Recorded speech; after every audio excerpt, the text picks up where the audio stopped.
Hi everybody. Today we're going to talk about brick and mortar stores. What we've seen is a big change in the way that things are marketed today.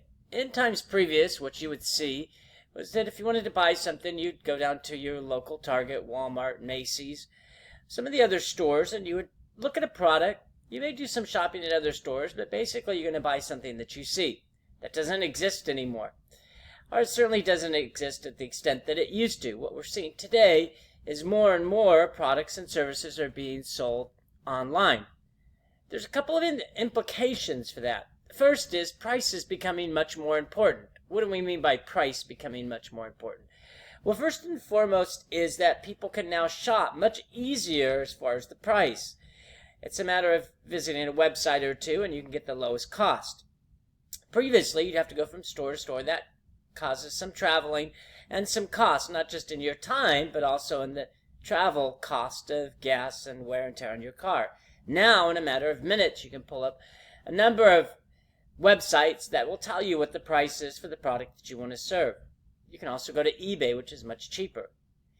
Given that the expenses of selling online are much less, in other words, you don't have a store to support and often more employees who just often wait for somebody to come in the door, you can have it sold online. Anytime, any place somebody wants to visit your store to find out if they can buy something, they could.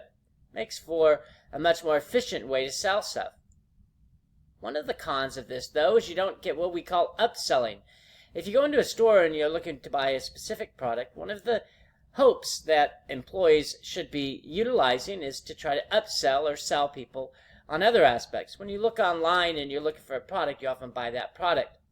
However, if you go into the store, they may say you may also want to look at this, or this goes well with that, or have you thought for just a little bit more money that you can get this?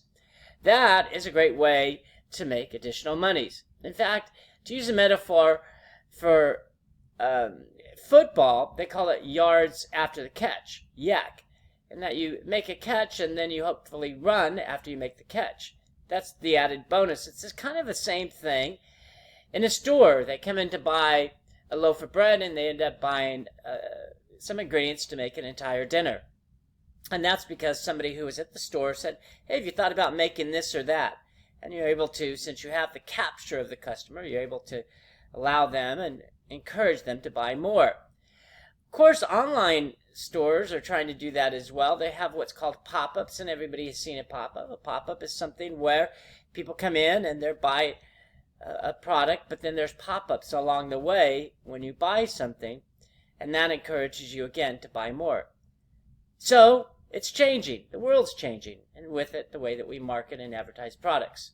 We'll talk more about it as the week progresses. Thanks, everybody.